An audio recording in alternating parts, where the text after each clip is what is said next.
BNP আরেকটি 2016-তে BNP আরেকটি জাতীয় কাউন্সিল করেছে।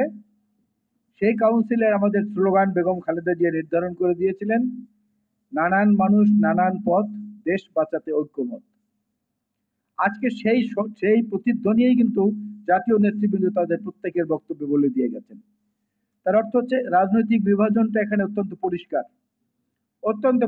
সার্বভৌমত্ব, স্বাধীনতা এবং মুক্তিযুদ্ধের, স্বাধীনতা যুদ্ধের মূল যে ভাব গাম্ভীর্য এবং আদর্শ, সেটার প্রতি বিশ্বস্ত আমরা থেকেছি। আমরা এই মঞ্চে যারা আছি, আমরা যে যে সংগঠনের প্রতিনিধিত্ব করি, এখান থেকে অনেক অনেক অনেক দূরে চলে গেছে আওয়ামী লীগ। আপনি এইখান থেকে বাংলা বান্দা দিয়ে কিংবা কলকাতা হয়ে যদি শিলিগুড়িতে যান, শিলিগুড়ি থেকে দার্জিলিং এর দিকে যান, পথে পথে দেখবেন তিস্তা নদীর উপরে কমপক্ষে 13টি বাঁধ নির্মাণ করা হয়েছে। আবার ওই পারে সেতু পার হয়ে যদি সিকিমের দিকে যান, সেখানে দেখবেন যে আরো অনেকগুলো বাঁধ তৈরি করা হয়েছে। আমরা কিছু করতে পারছি না, কিন্তু গর্ব করে বলছি যে আমরা 5 বার ক্ষমতায়, পরপর 4 বার নাকি প্রধানমন্ত্রী। সেই গর্বের রেকর্ডটা খুব জোরে জোরে বাজান। আওয়ামী লীগের সাধারণ সম্পাদক ছিল সৈয়দ আশরাফ সাহেব, আপনাদের মনে আছে। জাতীয় সংসদে সীমান্ত হত্যা নিয়ে ক্ষোভের সঙ্গে যখন বিরোধী দলীয় সংসদ সদস্যরা প্রশ্ন করেছিলেন, তিনি উত্তর দিয়ে বলেছিলেন, সীমান্ত হত্যা ছিল, আছে, ভবিষ্যতেও থাকবে, এটাই হচ্ছে বাস্তবতা। প্রতিদিন মানুষ মারা যাচ্ছে, প্রতিদিন, বলেছেন এখানে বক্তারা। এই সরকারের পক্ষ থেকে একটা প্রতিবাদ লিপি পররাষ্ট্র মন্ত্রণালয়ের একজন ডেস্ক অফিসার, যে সেও একটা স্টেটমেন্ট দেওয়ার সাহস রাখে না আজকে। বরং কি করা হচ্ছে, মমতার দোহাই দিয়ে এই চুক্তিগুলোকে পেছনে ঠেলে দেওয়া হচ্ছে, আর মোদীকে এনে আমরা গোপালগঞ্জে তার নির্বাচনী প্রচারণা করার সুযোগ করে দিচ্ছে আওয়ামী লীগ। মনে আছে এর আগের নির্বাচনে নরেন্দ্র মোদী বাংলাদেশে এসে গোপালগঞ্জে গিয়েছিল। সেখানে গিয়ে তফসিলি সম্প্রদায়ের লোকেরা যারা, তাদের কাছে সে ভোট চেয়েছিল। কেন? হ্যাঁ, মতুয়া সম্প্রদায়ের কাছে। কিন্তু মমতা ব্যানার্জিকে কেন আসতে দেওয়া হলো না? যেহেতু শেখ হাসিনাকে ভারতের মিডিয়া মুখ্যমন্ত্রী বলে, মমতা ব্যানার্জিকেও তো নির্বাচনের ভোট চাওয়ার জন্য এই দেশে আসতে দেওয়া উচিত ছিল, সেটা কিন্তু দেওয়া হয়নি। অর্থাৎ অসম প্রাপ্তি যেখানে, নিজের লাভ যেখানে, সেইখানটায় তারা একমত, দারুণভাবে একমত। আপনাদের মনে আছে এই যে নিকট অতীতে পররাষ্ট্রমন্ত্রী ছিলেন, এখন নাই, একটা বিশেষ নামে তাকে ভূষিত করা হয়। তিনি বলেছিলেন, ভারতের বিজয় মানে আমাদের বিজয়, ভারতের উন্নয়ন মানে আমাদের উন্নয়ন। বুঝেছেন? সাংবাদিকদেরকে বলে দিলেন। আবার হাসান মাহমুদ যেটা বলেছেন সেটাও ইতিমধ্যে বক্তারা বলেছে।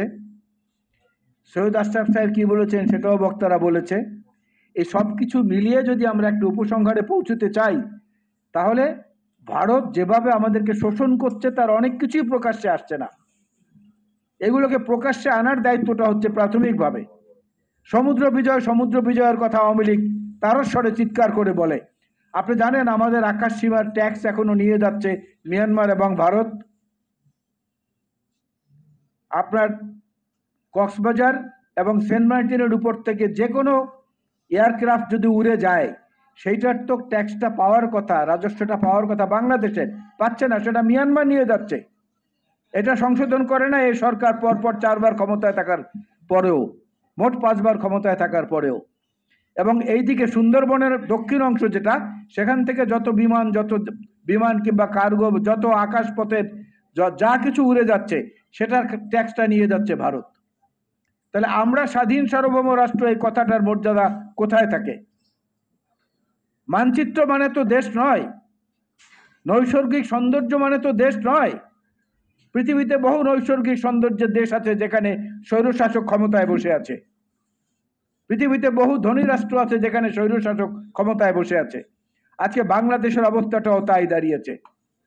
আপনি দেখেন প্রতারণা, সুব্রতদা বলেছে চালাক না, চতুর না, এরা হচ্ছে প্রতারক সরকার। এই কোটা আন্দোলনের প্রতি সংহতি জানিয়ে আমি বলতে চাই, এই কোটা আন্দোলন যখন চলছিল তখন দাবি মেনে নিতে সরকার বাধ্য হয়েছিল।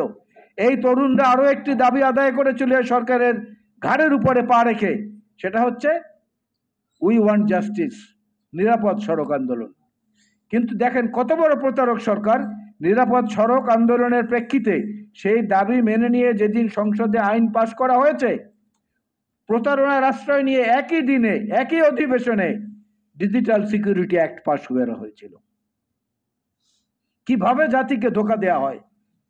আর একের পর এক 2009 থেকে এখন পর্যন্ত যত স্বার্থবিরোধী ঘটনা ঘটেছে, যতগুলো বলতে গেলে লম্বা সময় লাগবে, সবকিছু মিলিয়ে যদি মেডিকেল জুরিসপ্রুডেন্সের ভাষায় বলা হয় তাহলে এটাকে বলে পোস্ট ট্রমাটিক স্ট্রেস ডিসঅর্ডার।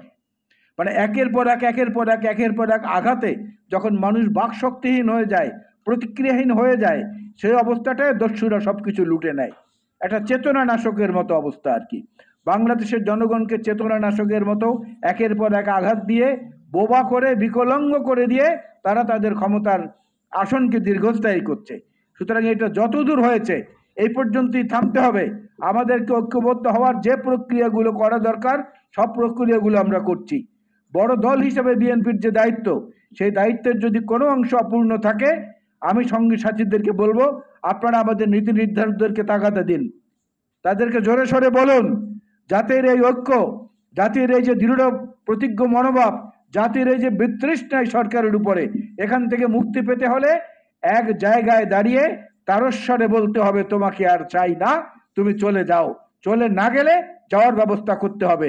তাহলেই কেবলমাত্র এই ধরনের আলোচনা এবং এই ধরনের সংগঠন, কত চমৎকার নামের সংগঠন, দেশ বাঁচাও মানুষ বাঁচাও, এদের কর্মের যথার্থতার প্রতিফলন ঘটাতে পারবে।